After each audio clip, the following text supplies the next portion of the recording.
How you doing? Thank you. Appreciate you.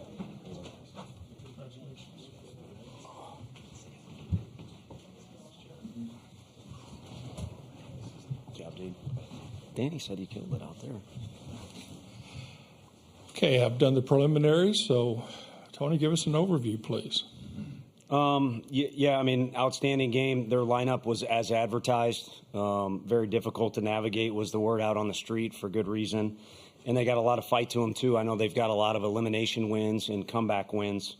So it was going to take an extra special effort out of our whole team, to be honest with you. This is the second week in a row we've got to a guy that many people don't get to. And they're guys that can frustrate you, which makes it even more difficult when you kind of are feeling that playoff vibe or elimination deal. But we got the special effort by those guys, you know, forcing somebody who refuses to come out of the game to come out of the game. And then we brought our guy that doesn't like to come out of the game. And a few guys asked me on the field, a lot of people asked me on the field, what did you mean by you made a mistake or you should have put your team in a better position in game one?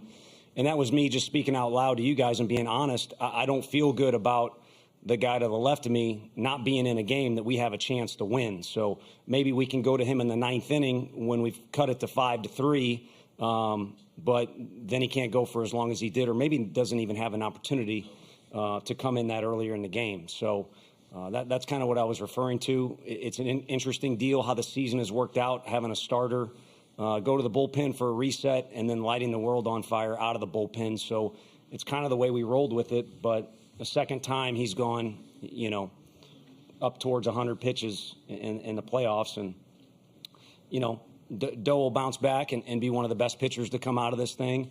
And there's a lot of other best pitchers, but I'm prejudiced. It might be the best guy in the whole thing. And trust me, I know the guy we faced the other night, how good he is. But that's why it was nice to be in our dugout today, I guess, in conclusion. Okay, let's open it up for questions for the student athletes first. And we'll start back here. We got Claire and Haley today. Matt Tallery from World Baseball Network. Chase, how did it feel to just maintain your composure with your mechanics on the mound, finishing off with 6 innings, 73 pitches, 20 batters faced, no walks, striking out 9 batters, let alone containing the run tempo with not having the Stanford offense get into scoring position the rest of the way? Yeah, you know, that offense is really talented. So, you know, me coming in there, you know, me and Coach A had a game plan going into it and just following that game plan and sticking to it 100%. Okay, right here. Jack Foster, Rocket Top Insider. Jared, just what do you think allowed you guys to have more success in the 5th inning offensively? You know, I think we were just putting together quality at bats. The guy's obviously a really good pitcher. He's done really good things this year, so credit to him for that. But I think we just started to calm down a little bit and realized that we're never out of the fight. And I think we just started coming together as a team like we always do later in the games. Okay, next question. Yeah, Matt. Matty Marinas, White and Blue Review for Chase. When you came in that game, it obviously felt like a lot of momentum was in Stanford's dugout, and they had a situation they could have put together. What was going through your mind as you approached that first hitter and settled in? Yeah, you know, coming out the bullpen, you know, I got one thing in mind, it's just do your job. You know, no fight's too big for us, and I'm just going to go out there and do my job and hope for the best. Okay, back over here. Yeah, Chase, Gentry SS Tennessee. And what do you think it is about this role that suited you so well? That's hard to say, man. I mean, there's a lot that goes into it. I love energy. So, you know, coming in this game, I had a lot of energy. Balled it up. You know, I knew how to go a little bit longer today. So, you know, it's a different role, but happy being it.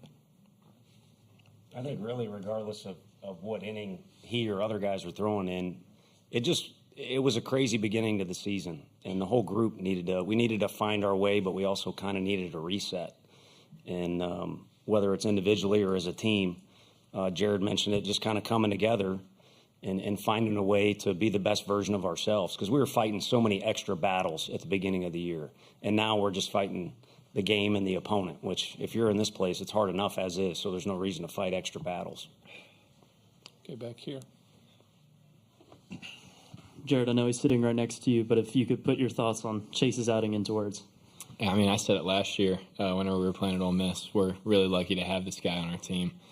Super special guy, really a hard worker, even better guy off the field. So it's just extremely special to have a guy like this in our program, and he does really good things for us. And it just shows you today that if you put your mind to something, you can do whatever you want to do. So credit to him for a great outing.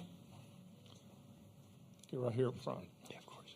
Wes Rucker, 24/7. For Jared, with that wind at times, it looked like it might have taken 2 swings to get the ball out of the yard today. I saw that early on with the sac flies and everything.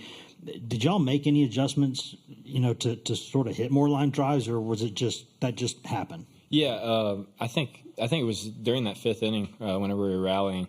You were hearing V scream from the dugout, hands out on top, and whenever he says that, it's usually just trying to get hands out on top, obviously, and just hit line drives. So, yeah, because we knew that if we hit the ball in the air, it wasn't going to really do anything. There's probably 1 or 2 guys on our team that could get it out of there today. We tend to dumb it down around our place a little bit. Yeah. Matt. Yeah, this is for Chase again. Matt Towery from World Baseball Network. You guys are second in the country with earned run average, but let alone what lies ahead for you guys the next few days. There's still the Floridas, the LSUs are still in the mix. Familiar opponents, let alone in conference. What's it like to just go out there and now you guys are going to compete still for a national title? Man, I don't know. Yeah. I think I don't mean to speak for him. Actually, we used to tease him freshman year. He needed practice, but Danny said he's killing it out there compared to his high school interviews. So we're all about improvement in all areas. But no, I think now is an opportunity just to play. Like yesterday's off day was a little frustrating because we lost. We wanted to bounce back and play again. Well, be careful what you ask for, because now it's like Little League. You get your uni muddy, or you just keep playing. And fortunately, we have the arms to keep going. We've kind of shortchanged some of those guys by taking them out of games early, but it might benefit us in the long run. And I'm glad you mentioned that number, because I tried to spit it out the other night. I don't know where we stack up with ERA, and that doesn't tell the whole story, like that we're necessarily better than whoever's third in ERA. But it's kudos to Coach Anderson, who I lean on a lot, because we've had, again, a quirky start to our year. A lot of guys have not had career years or anything like that, and yet as a group, if you combine it all together, it's a pretty impressive number. Good answer, Chase. Yeah. Thank you. Teamwork. We have a Zoom question. Please give us your name, your affiliation, and which player you're addressing the question. Yeah, hi, this is Ben Parker from CardinalSportsReport.com. I cover the Stanford Cardinal for the Rivals Network. This question is for Chase. Just want to get your thoughts on the challenge of facing a really potent Stanford lineup for the first time. Just what's the challenge of facing a tough lineup like that the first time? And then, of course, also the first time they had seen you before. So just do you feel that maybe that first-time matchup worked to your advantage at all in this one? Yeah, definitely. I don't know if they have a pitcher, in their conference. It's kind of like me. They were putting really good swings on my fastball and slider too. So I used all my pitches today, to get ahead in the count and do the job. So. Okay, this will be our last question for the players. Jack Foster, Rocket Tap Insider. Jared, you guys have had a lot of comeback wins, especially in the postseason. What can you say about the perseverance and fight in this team improving over the course of the season? Yeah, it's super special. And like I said earlier, we just know we're never out of the fight. We got a really special group of guys that have been through a lot this year. And we kind of huddled together before the game and told each other, let's not let today be our last day. And I think everybody kind of just took that and ran with it. Just coming together at the right time. And it's super special what we've done. Men, thank you. We'll see you tomorrow. You're super special, Jared. Chase, if you want to stay and answer for him now. You want to? Yeah.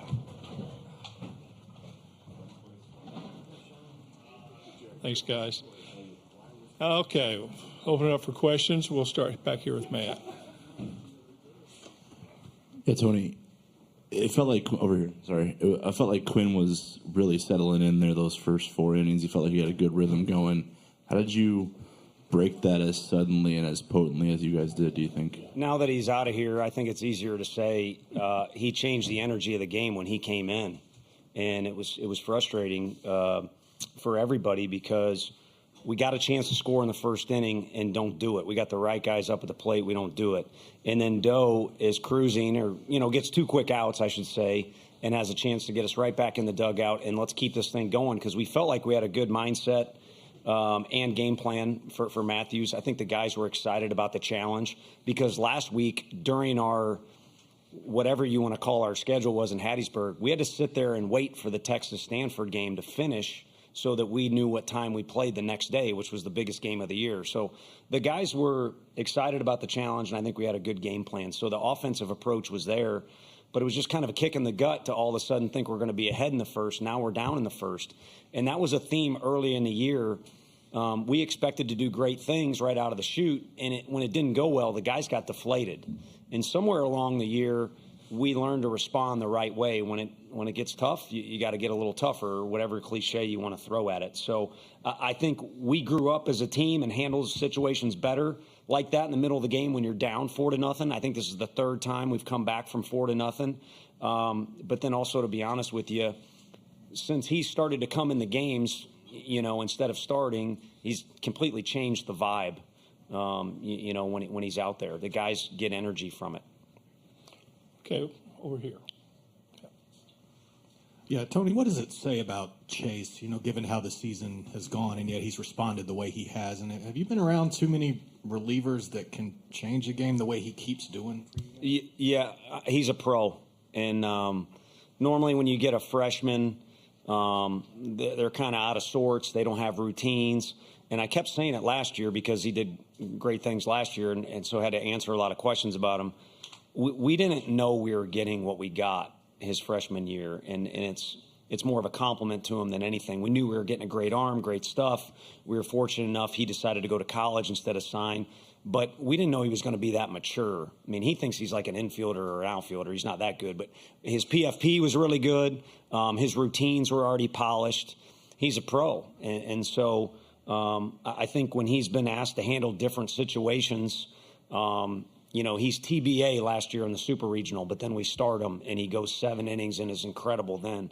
It all kind of falls under that umbrella of pro. And then, the Vanderbilt series is one that local media talks about. He changed the vibe in the stands with the media, with our fans not at the game, with our dugout, with our team, that particular instance. But the rest, to be honest with you, I just file under the category of he's one of the best pitchers on the planet, amateur status, and he's just getting us outs.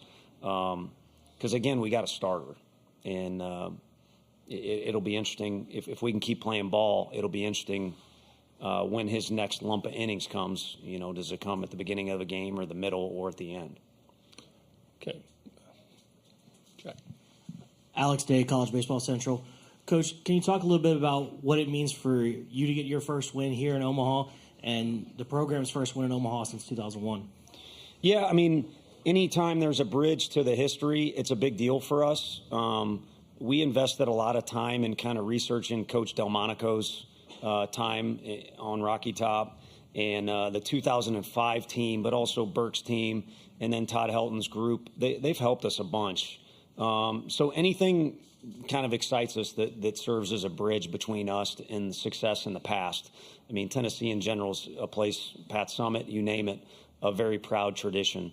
And then for today, to be honest with you, our little theme we've had all year long because of tough times is just keep pushing forward. So this is one more day we get to keep pushing forward, and then a win is nice, but you need more than one win at this place to get too excited about wins. It's more about this group getting to be together another day or two, and hopefully even more than that. But I don't know if they agree with me in August and September, like, yeah, let's do whatever we got to do to hang out a little bit more. But the team has come together, and I speak for them that we'll take another hour together if we can.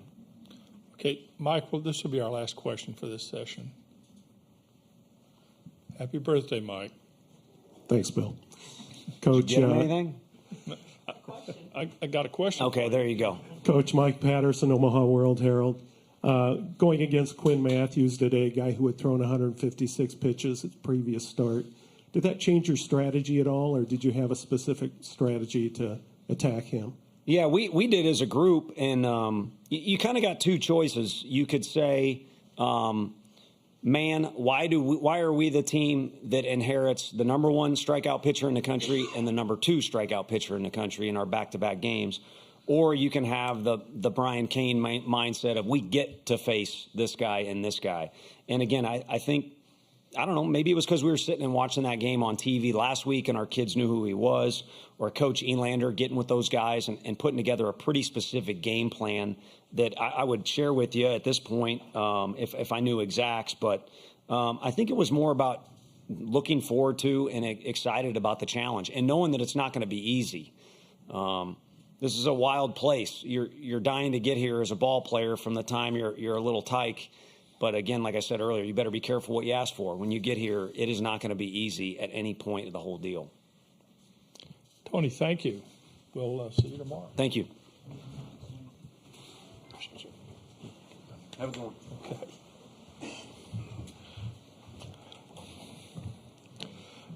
Reminder that Hammond Communications posts a recording of this press conference at the NCAA Digital Media Hub at ncaa.veritone.com. Transcripts are provided by ASAP and will be posted shortly.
Okay.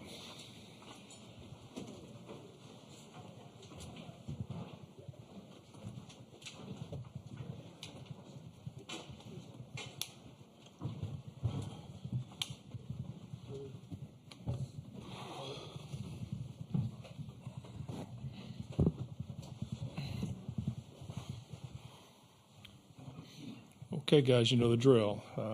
Dave, give us an overview, please. Yeah, you know, as much as I love being here, this is my least favorite press conference of the year. But God, just so proud and just so blessed and to have coached this team. We'll have a number of players that will move on, whether it's seniors or juniors who will get drafted and won't return to the program. And boy, what a mark they left on our program, right? I mean, been to the World Series for 3 straight years. Our program as a whole, we've hosted a regional for 6 straight years. We've been to 4 straight super regionals. Boy, you know, we've got some guys who've got some history and some track record. They've left our program a better place than they found it. I usually challenge them when we go to an opposing park, whether it's their dugout or their locker room. I always challenge them to leave it better than we found it. And they certainly took that to heart as far as what they did for our program. So I've got nothing but pride. It's my alma mater. It's my school, a place where I played and won a national title. And I'm just even more satisfied at the brotherhood that they've created amongst each other. You can see the emotion at the end of the day that it's hard to say goodbye. And I always tell them we're going to say farewell. We're not going to say goodbye. But even that's hard. And, you want to let them experience that pain a little bit because of just how deeply they feel for each other. Today's game, obviously, it started out well for us, taking a lead early, but boy, Chase Burns came in there and just slammed the door on us and made it really difficult for us. Didn't give us any cracks. We were going to have to do something special there against him. And then just trying to hold on to that lead became more difficult. They did a nice job. They got the double in the seventh inning, and then were able to get contact and then a wild pitch to score. But Chase was going to make it real difficult for us to score. We were going to probably have to get him out of there somehow and run his pitch count up and maybe even play 10 or 11 innings. But hats off to him because he really. That was an all-time performance at the College World Series. But again, hey, my club, I had the player of the year in the conference. I had the pitcher of the year of the conference for the third straight year. We won the league by 5 games, which no one usually does in our league. So there is nothing that could tarnish our season this year. There's nothing. And you could say, hey, you came here and you lost in 2 straight. Not going to do it. It's not going to make me feel one less that this was a special year for this group. We competed really hard. We played against the number 1 team in the country and fought hard today. And to be quite honest, we're capable of winning a national title if things fall right for us. But they just didn't, and that's just baseball. Unfortunately, for 7 of the 8 teams that are here, it's not going to fall right for. So a tough ending for us for sure. But there's nothing but pride for me as a head coach, and I love these guys, and I say that easily and freely because that's a big part of our program is the relationships we build with our players, and you see the emotion of the relationships they build with each other, and that was my number 1 goal is when we won a title in '87, and I've got 100 texts from my teammates in '87 right now and throughout the tournament. Those guys are my brothers. That's my family, and my hope was to deliver the same experience I had, that they would be able to feel for their teammates the same way that I felt for mine. And then I would take my chances on winning as many baseball games as possible if I could develop that in our locker room. And we have. And it's been pretty special for a number of years now that now the players that remain in our program are going to have to take that baton and just carry it. And we're gonna come here and have a celebration at some point, and it'll be on the shoulders of these alumni the past 3 years that have brought us here, where we can just learn and kind of just normalize our experience here. But it'll happen, and it'll be fun to call the Drew Dowds and Alberto Rioses of the world and say, hey, listen, we are here because of you and what you did for our program, and you're going to celebrate this with us as much as anybody else. And from what I'm feeling from the alumni that are reaching out, they've got nothing but great feelings for this team and our program and how it represents our school, and I'm right there with them. Now we'll open up for questions for the student athletes. And again, give us your name, your affiliation, and which guy you're asking the question. Eric, we'll start with you. Alberto, this is for you. Eric Sorensen of D1 Baseball. I'll kind of ask the obvious question, what was Chase doing? You got a hit off him, had a little success, but what were some of the other guys on the bench saying? Like, what was the key to keeping you guys kind of down for the last few innings? I think for the most part, he made his pitches when he wanted to. He made some really good pitches. He made sure he had his thrown off in between counts and stuff like that. I mean, we were putting our swing off on him. His stuff was working really well, and it's just baseball sometimes. You'll swing and miss sometimes. You'll get a hit sometimes, and that's exactly what happened. Next question. Yeah, Jack in the back. Jack in the back. Jack DeLongchamp of Foul Pole Sports. Alberto, obviously Pac-12 Player of the Year, an incredible season. If this was it for you, what's it meant to be a Stanford Cardinal? I think this place has turned me into a man, has given me best friends for the rest of my life, has given me the opportunity to express myself for the player and the person I am, and I owe this place everything, to the head coaching staff, to the players, to the staff. I think this place is insanely special, and that's an understatement. I think to compete at the highest level and to go to the school that we go to, I think it's a blessing, and it's beyond any words that I can comprehend. And this place is second to none in everything, and it shows with our guys, our coaching staff, and what this place has done for me and what it's meant for me. It's given me everything. Okay, Joe. Joe Healy, D1 Baseball. Drew, what can you say about the way Quinn battled again today after what he's already given you guys this season? And did that make you even more eager to be able to kind of come in and pick him up? Yeah, I mean, Quinn's bailed us out all year. Just him coming back in the first place was a statement in itself. But it couldn't have even been extra motivation for me. When I took the ball from him, I said, you picked us up enough this year. I got you right here. And, I mean, today it wasn't easy for him. I don't think he had his best stuff, but he battled and just didn't go his way that fifth inning. But at the same time, like I said, we wouldn't be here without him. We wouldn't be close to here without him. So that was the least I could do for him, for what he's done for us. Okay, back here. Ron Crutchley from the San Francisco Chronicle. David, I'm sorry if you were asked this before I came in, but how did the vibe sort of change in the fifth? I mean, you guys not only were up 4-0, but Quinn had retired 8 in a row. It seemed like we're going with questions for the student athletes right now. I'm sorry. Okay. Alberto, then, if I can ask you about Burns and facing him and how that changed. I mean, you guys had obviously got to their starter, and then he came in and was difficult. What made him so hard, and how did that change things? I think him opposed to the starting pitcher Doolander, he was just making his pitches. He had everything working for him, whether it was a fastball, slider, changeup. He was making his pitches whenever he wanted to, compared to the previous guy that we got to. I think when he needed his one, he got it, and it's not easy when you're facing 100 and with that kind of slider and stuff. I know he's a good pitcher, but we try to do our best, the best we could, and sometimes it just doesn't go our way, and I think that's exactly what happened. Okay, we'll have one more time, a chance for one more question for the student athletes. Mike, we'll give it to you. Mike Patterson, Omaha World Herald. Alberto, talk about, were you surprised they tried to score on you in that first inning, and how'd you feel about the throw you made? I loved it. I mean, do it. I'll throw you out. That's exactly what I felt. I forgot what inning it was, but the close one, I was just I feel like if I put a better throw on it, it could have gone the other way too. I know my abilities and stuff, and there you go. Guys, thank you. Congratulations on a great season. Thank you. Thank you. Yeah, wasn't that we're inches away from that in that fifth inning of there being 0 runs scored. Alberto makes that great throw, and we're bang bang at the plate, and run scored. Okay, we'll start with Joe again here. Ron, I'm sorry. Start with Ron.